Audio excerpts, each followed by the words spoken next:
Hello everyone, मेरा नाम है अंकित मिश्रा और आप देख रहे हैं online teaching OT. Online teaching OT की आज इस वीडियो में मैं आज आपसे बात करने वाला हूं एक बहुत ही इंपॉर्टेंट टॉपिक के बारे में जो हमारे नीट, ग्रेजुएशन और पीजीटी के बच्चों के लिए काफी ज्यादा इंपॉर्टेंट है। ये क्वेश्चन वैसे तो बहुत ही सिंपल है, पर इसमें मौजूद जितनी भी टर्मिनोलॉजी है वो आपको तंग और परेशान कर सकती है।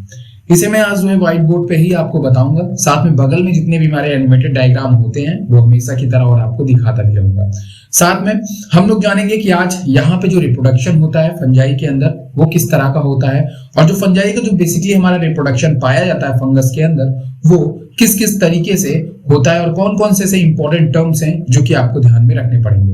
पीजीटी बायोलॉजी के लिए ये बहुत इंपॉर्टेंट है, खासकर ऐसे लोगों के लिए जिन्होंने मास्टर में अपना सब्जेक्ट बायोटेक्नोलॉजी, बायो इन्फो और बायोकेमिस्ट्री रखा हुआ था। उनको पढ़े काफी वक्त हो जाता है तो चीजें उनको भूलने लगती है। उनके रिवीजन के लिए ये वीडियो काफी शानदार होगा।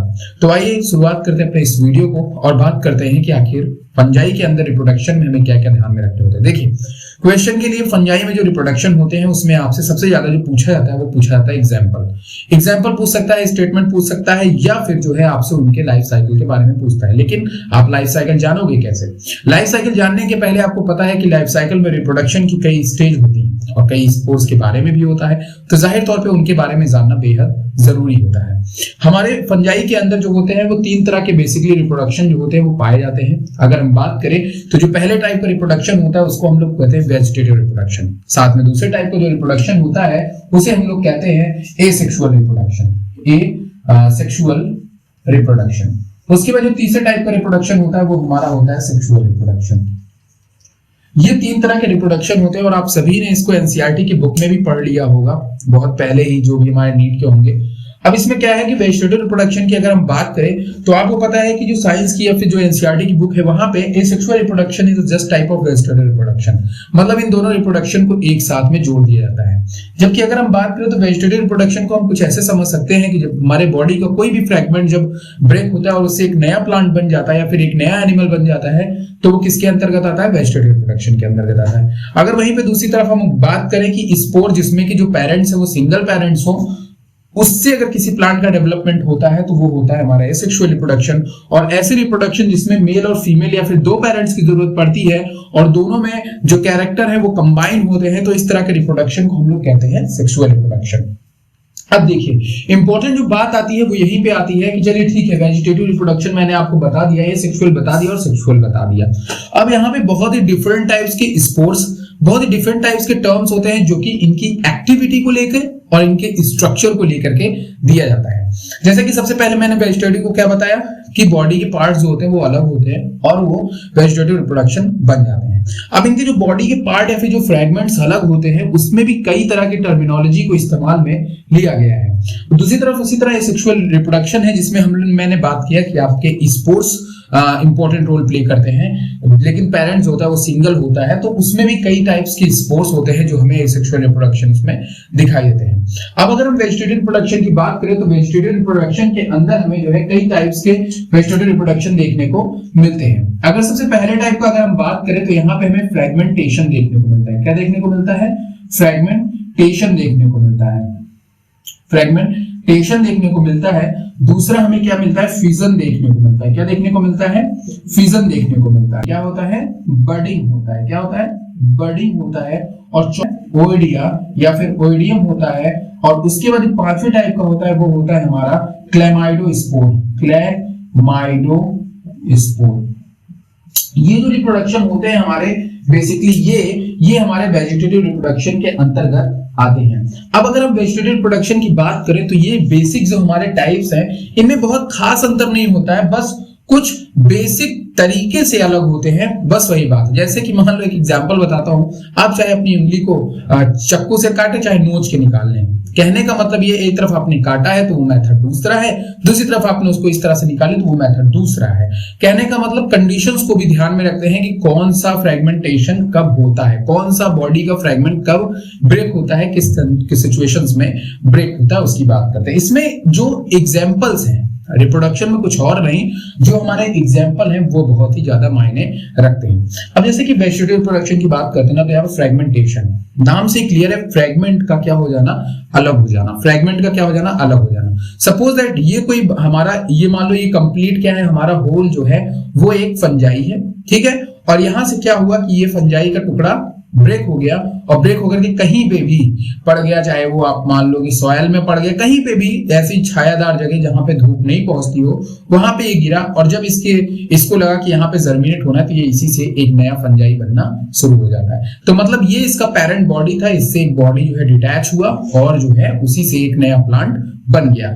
इस तरीके का टेक्निक को हम लोग बोलते हैं फ्रेगमेंटेशन। और फ्रेगमेंटेशन में जो है वो कई फंजाई के अंदर जो है हमें फ्रेगमेंटेशन के एग्जांपल जो है वो देखने को मिलते हैं। साथ में अगर दूसरी तरफ हम बात करें फिजन, फिजन भी हमारा सेम इसी तरह से होता है कि कोई भी एक सेल होती है, उनमें बीच में क्या होते हैं, सेप्टा पाए जाते हैं। क्या पाए जाते हैं, मान लो कि दो सेल है हमारी, बेसिकली इस तरह से दो सेल है। अब आपने बाइनरी फिजन का तो नाम सुना ही होगा ना, राइट? बाइनरी फिजन का नाम तो आपने सुना होगा यूग्लिना के अंदर।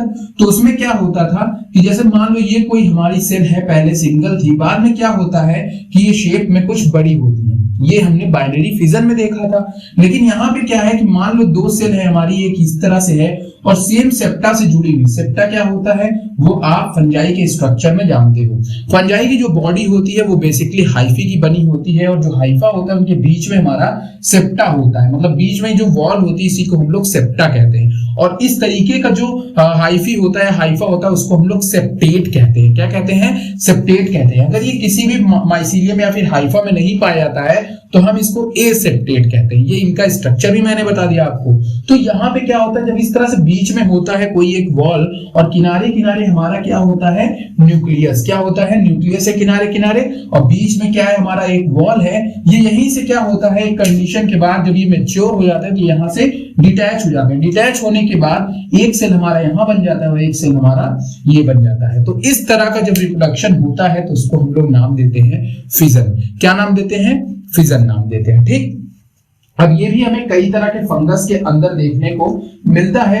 अगर हम बात करें उसके बाद एक दूसरी चीज की, दूसरी फंजाई की अगर हम बात करें तो उसके बाद आता है हमारा बडिंग। अब बडिंग को बहुत ध्यान से सुनेंगे आप। देखिए बडिंग क्या होता है, वो मान लो कि ऐसे कोई एक फंजाई हमारी बनी हुई है। फंजाई के अंदर क्या होता है कि इस तरह से छोटे छोटे जो होते हैं वो एक बड बनने शुरू हो जाते हैं, और छोटे बड बनते हैं, और उसके बाद ये जो बड होते हैं ये क्या होते हैं कि इनकी बॉडी से डिटैच हो जाते हैं। ये उनकी बॉडी से क्या हो जाते हैं, डिटैच हो जाते हैं, और यही बड डिटैच होकर के जा करके एक नई बॉडी बना लेते हैं। तो मतलब बडिंग होती है। बडिंग एक अलग से स्ट्रक्चर निकलते हैं, छोटे छोटे बड निकलते हैं जिनके अंदर जर्मिनेशन की पावर होती है, और ये एक एज के बाद, देखो यार रिप्रोडक्शन की मैं बात करूं तो एक एज के बाद होता है रिप्रोडक्शन, ये सेक्सुअल रिप्रोडक्शन वाला हमारा। इसी तरह से हमारा ओडियम होता है। ओडियम में भी क्या होता है, कंप्लीट होल बॉडी होती है, बिल्कुल जैसे अभी आपने बडिंग वाला देखा उसी तरह से इसमें भी बॉडी होगी। मान लो कोई फंजाई की बॉडी होगी, और ये जो फंजाई की जो बॉडी होती है, इसी बॉडी से ये मान लो इस तरह से, तो ये टुकड़े यहाँ से टूट जाएंगे, और टूटने के बाद जो होगा इससे एक नई बॉडी बन जाएगी, जिसको हम लोग ओडियम कहते हैं। साइकेट्रियम के अंदर हमें ये देखने को मिलता है। तो ये एक इंपॉर्टेंट चीज है, आप इसको ध्यान में रखिएगा। तो पूछ सकता है कि ओडियम जो है किस टाइप का रिप्रोडक्शन है, तो दैट्स अ वेजिटेटिव रिप्रोडक्शन, ठीक है। आगे बात समझ में। अब उसके बाद अगर हम बात करें क्लेमाइडोस्पोर्स, तो क्लेमाइडोस्पोर जो होता है वो बेसिकली हमारे अनफेवरेबल कंडीशन के अंदर फंजाई के अंदर डेवलप करता है। जितने भी हमारे पीजीटी के स्टूडेंट हैं मैं उनको बोलूंगा, एक बुक बोलूंगा आपको कि आप एमपी कौशिक की एक पुरानी बुक आती है, अगर आप पढ़ रहे हो तो आप उस बुक को जरूर फॉलो करो। एमपी कौशिक की पुरानी बुक अगर आपको कहीं से मिल जाए, क्योंकि मैंने उसमें देखा कि काफी डिटेल में चीजें दी हुई हैं और काफी बढ़िया दिया हुआ है। तो आप अगर आपको टेक्सोनॉमी वगैरह या फिर पढ़ना है तो फिर वो बुक आपके लिए काफी ज्यादा अच्छी साबित हो सकती है, ठीक है। तो यहाँ पे हमने क्या देखा कि ये हमारा क्लेमाइडोस्पोर है। अनफेवरेबल कंडीशन में बॉडी फ्रेगमेंट ब्रेक होते हैं स्पोर के फॉर्म में, और फिर उनसे हमारे बेसिकली क्या बन जाते हैं, नए फंगस बॉडी बन जाते हैं। तो ये था हमारा वेजिटेटिव रिप्रोडक्शन। वेजिटेटिव रिप्रोडक्शन के बाद हमारा एक नेक्स्ट जो रिप्रोडक्शन है वो है हमारा एसेक्सुअल रिप्रोडक्शन। एसेक्सुअल रिप्रोडक्शन के अंदर आपको कई तरह के स्पोर देखने को मिलते हैं। जैसे कि अगर मैं बात करूं जू स्पोर, एप्लानोस्पोर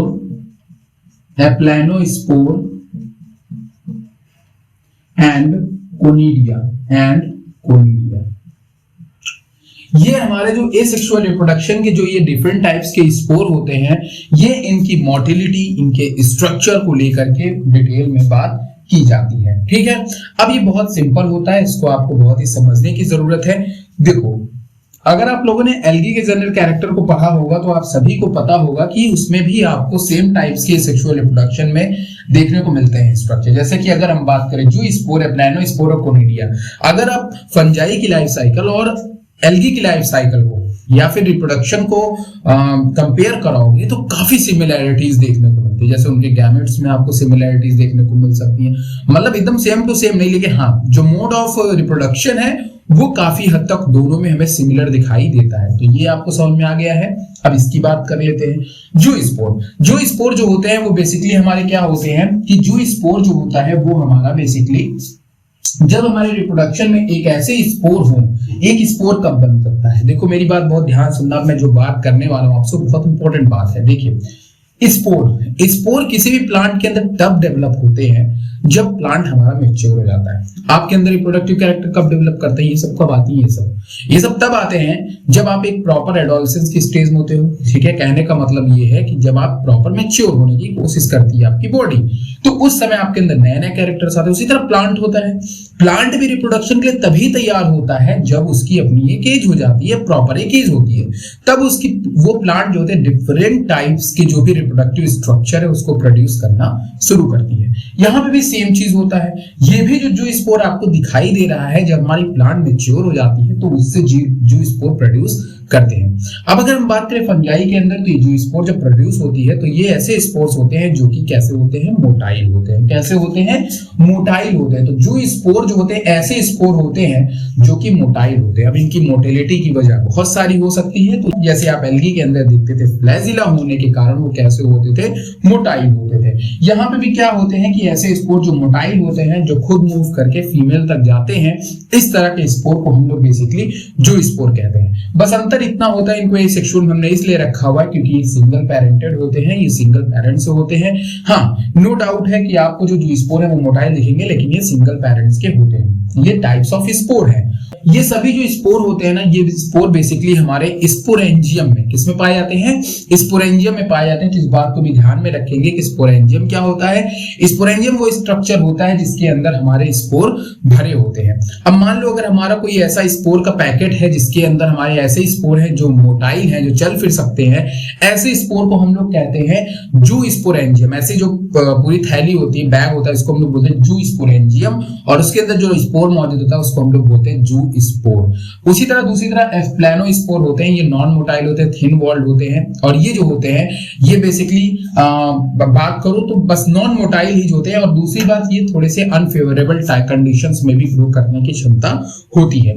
अगर उसके बाद अगर हम बात करें कोनिडिया को लेकर के, तो कोनिडिया एक बहुत ही इंपॉर्टेंट चीज है। कोनिडिया जैसे अभी हम लोगों ने देखा था बडिंग को, उसी तरह हमारा कोनिडिया होता है। कोनिडिया क्या होता है कि अगर आप कोनिडिया को ध्यान में रखो तो कोनिडिया भी जो होता है वो इस तरह से मान लो एक कोनिडियोफोर होता है। क्या होता है, कोनिडियोफोर होता है। कोनिडियोफोर होता है। ये जो कोनिडियोफोर होता है, फोर हम लोग अगर बायो की भाषा में बात करें तो एक स्टिक लाइक स्ट्रक्चर होता है, और इसके ऊपर ऐसे गोल गोल से क्या होते हैं, इस तरह से स्ट्रक्चर बने होते हैं। यही इसके क्या होते हैं, कोनिडियो स्पोर्स होते हैं। क्या होते हैं, कोनिडियो स्पोर्स होते हैं।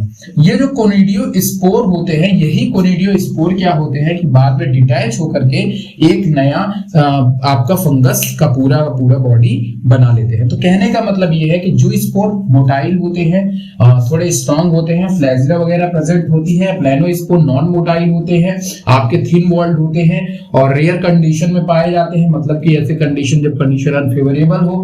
कोनिडिया जो होते हैं वो बेसिकली हमारे क्या होते हैं कि ये हमारे कोनिडिया जो होते हैं वो बेसिकली हमारे इस तरह से स्ट्रक्चर्स और स्पोर्स यहाँ पे बने होते हैं।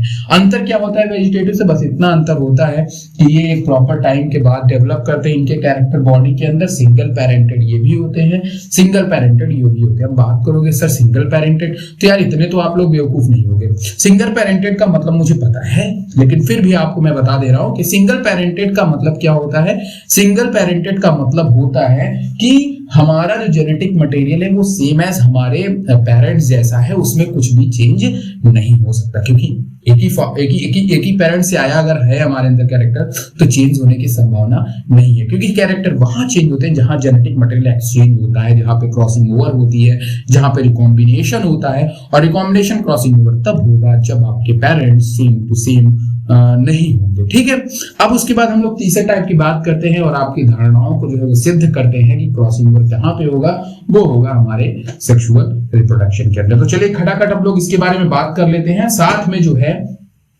कल मैंने एक वीडियो डाला था प्रोटोप्लास्ट फ्यूजन का, यार उसको भी आप लोग देख लेना, काफी इंपॉर्टेंट है, तो आप लोगों के लिए काफी ज्यादा हेल्पफुल हो सकता है। अब उसके बाद अगर हम लोग बात करें सेक्सुअल रिप्रोडक्शन की, तो आपको पता है कि सेक्सुअल रिप्रोडक्शन में सबसे पहली चीज हमने क्या बताया कि भाई देखो इसके अंदर आपको जो पेरेंट्स है, क्या है, जो पेरेंट्स है वो कितने पेरेंट्स देखने को मिलेंगे, 2 पेरेंट्स देखने को मिलेंगे। उसके बाद यहाँ पे कई टर्म्स हैं, जैसे कि पहला, अब दूसरी तरफ अगर हम बात करें सेक्सुअल रिप्रोडक्शन की, तो सेक्सुअल रिप्रोडक्शन के अंदर आपको 2 पेरेंट्स देखने को मिलते हैं। सबसे पहली बात, एक मेल होगा एक फीमेल होगा।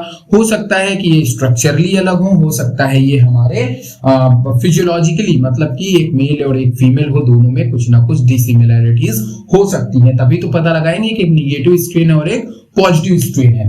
दूसरी तरफ बात करूं तो ये 2 टर्म्स आप कभी नहीं भूलेंगे, प्लाज्मोगैमी एंड कैरियोगैमी। अब पहले बात तो इसी के बारे में कर लेते हैं।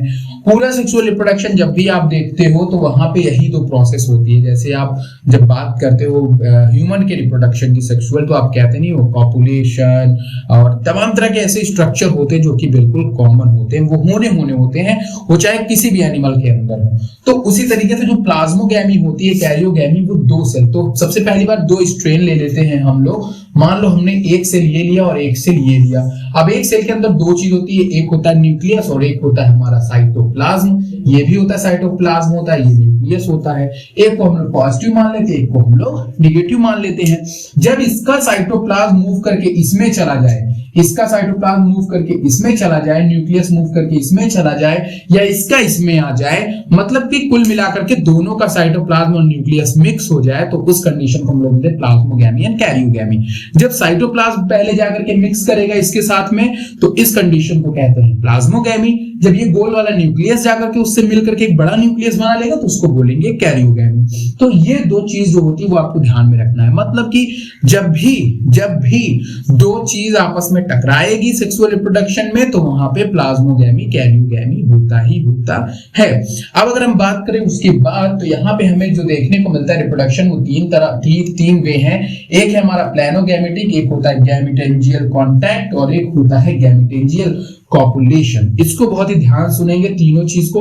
अगर हम बात करें प्लेनोगैमेटिक की, तो इसके अंदर जो है हमें 2 तरह की चीजें देखने को मिलती है। एक मिलती है आइसोगैमेटिक और एक मिलती है हेटेरोगैमेटिक। अब यहां पे अगर आप बात करें, एक मिनट, अब अगर यहां पे अगर आप बात करें आइसोगैमेटिक की, किसकी बात करें, आइसोगैमेटिक की, तो आइसोगैमेटिक के अंदर मान लो दोनों सेल में आप डिसिमिलरिटीज बता सकते हो देख के? नहीं बता सकते, क्योंकि दोनों देखने में कैसी दिख रही हैं, बिल्कुल सेम दिख रही हैं। तो इनका जो फिजिकल अपीयरेंस होता है वो सेम टू सेम होता है, लेकिन अंदर से ये एक मेल होती है और एक फीमेल होती है। इस तरह की कंडीशन को बोलते हैं आइसोगैमेटिक, मतलब सेम टू सेम। बायो के वर्ड में आइसो का मतलब सेम, तो यहाँ पे आइसोगैमेटिक टाइप की होती है। दोनों स्पोर मोटाइल होंगी, ध्यान रखिए, सॉरी दोनों गैमेट्स मोटाइल होंगे, इस बात को आप ध्यान में रखेंगे। उसके बाद अगर हम बात करें हेटेरोगैमेटिक की, तो हेटेरोगैमी के केस में हमें 2 चीज देखने को मिलती है, अनआइसोगैमी और क्या देखने को मिलती है, ऊगैमी। अनआइसोगैमी और ऊगैमी देखने को मिलती है, जो आपको बगल साइड स्क्रीन में मैं दिखा दे रहा हूं। तो यहाँ पे हमें अनआइसोगैमी और ऊगैमी जो है वो हमें देखने को मिलती है। अब ये क्या होता है, अनआइसोगैमी में जो मेल होता है वो क्या होता है, छोटा होता है, मोटाइल होता है। दूसरी तरफ फीमेल जो होती है वो हमारी बेसिकली साइज में काफी बड़ी होती है। सेम टू सेम हमें ऊगैमी में भी देखने को होता है। यहाँ पे जो हमारी मेल होती है वो मोटाइल होता है, फीमेल वो भी मोटाइल होती है, लेकिन शेप में काफी बड़ी होती है। मतलब यहाँ पे जो फिजिकल अपीयरेंस है वो दोनों का, अनआइसोगैमी और ऊगैमी में जो मेल है वो छोटा होगा और फीमेल जो है वो हमारी हमेशा बड़ी होगी। तो इस तरह से अगर हम बात करें तो इसके अंदर हमें हेटेरोगैमी देखने को मिलता है, क्योंकि दोनों का शेप क्या है, अलग अलग है। उसके बाद अगर हम बात करें तो एक तरीका और है रिप्रोडक्शन का, वो है गैमेटेंजियल कांटेक्ट। भाई सीधी सी बात है, जब आप पढ़ोगे एल्ब्यूगो पक्सिनिया अगर किसी बीएससी वाला है तो वहां पे आपको ये देखने को मिलेगा, क्योंकि वहां पे जो दो हाइफी है वो आपस में पास पास आते हैं उनके, जैसे कि मान लो ये दो हाइफी हैं, ये मान लो मैं बना दे रहा हूं, मान लो ये एक हाइफी है, इसके बगल में ये एक और हाइफी है, या फिर इसी में एक हाइफी है, क्लैंप कनेक्शन भी आप अभी पढ़ोगे, तो ये दोनों क्या होते हैं आपस में पास पास आते हैं, इनके जेनेटिक मटेरियल एक्सचेंज हो जाते हैं न्यूक्लियस ऑफ साइटोप्लाज्म, और इस तरीके से हमारा गैमेटेंजियल कांटेक्ट के थ्रू, जो हमारा हाइफी के गैमेटेंजियल कांटेक्ट के थ्रू इनके अंदर हमें सेक्सुअल रिप्रोडक्शन देखने को मिलता है। उसके बाद अगर हम बात करें गैमेटेंजियल कॉपुलेशन की, तो बहुत ही कमाल की चीज है, इसमें आपको स्पर्मेशिया का फॉर्मेशन देखने को मिलता है। अब इसमें जो स्पर्मेशियम होता है या स्पर्मेशिया होता है, जो स्पर्मेशिया जो होता है वो इनका एक रिप्रोडक्टिव गैमेट्स होता है, जैसे कि हम लोग गैमेट्स की बात करते हैं जैसे हमारा स्पर्म, उसी तरह इनका स्पर्मेशिया होता है। अभी जो स्पर्मेशिया होता है ये क्या, एक चीज और ध्यान रखेंगे, यहाँ पे ऊगैमी वाले में जो है हमें एंथ्रीडियम और ऊगोनियम का फॉर्मेशन भी देखने को मिलता है, तो ये बात आप ध्यान में रखिएगा, ठीक है। अब एंथ्रीडियम क्या होता है, एंथ्रीडियम जो होता है वो मेल गैमेट होता है, और ऊगोनियम क्या होता है, वो हमारा फीमेल गैमेट होता है, ठीक है। तो ये भी ध्यान रखिएगा कि ऊगैमी में हमें ये भी चीज देखने को मिलती है, और अक्सर जब भी आप देखोगे ऊगैमी में तो आपको मेल छोटा ही दिखाई देगा, फीमेल बड़ी दिखाई देगी, ठीक। अब अगर हम बात करें गैमेटेंजियल कॉपुलेशन, इसमें स्पर्मेशिया देखने को मिलता है। स्पर्मेशिया एक स्मॉल गैमेट होता है जो कि नॉन मोटाइल होता है, और ये विंड और एयर के थ्रू जो होता है वो एक जगह से दूसरे फंजाई पे जाता है, उसको क्रॉस करता है, उसको फ्यूज करता है, और उसके बाद में उसके साथ में रिप्रोडक्शन करता है। तो ये जो था ये हमारा था सेक्सुअल रिप्रोडक्शन। आशा है आपको ये वीडियो पसंद आया होगा रिप्रोडक्शन का। अगर पसंद आया है तो लाइक करिएगा, शेयर करिएगा, सब्सक्राइब करिएगा। एग्जाम्पल्स जितना भी मैंने आपको दिखाया बताया है आप इसको देख लीजिएगा, क्योंकि ये क्वेश्चंस बना सकते हैं, और ये कोई शॉर्ट वीडियो था, इतना कोई ब्रीफ वीडियो नहीं था, तो इसलिए आपसे जो है आपको बोल दूं कि अगर आपको रिप्रोडक्शन का वीडियो देखना है तो और भी वीडियो है, आप उसको देख लीजिए। ये बेसिकली एक ओवरव्यू था रिप्रोडक्शन का हमारे फंजाई का, तो आपको पसंद आया होगा। Thank you very much.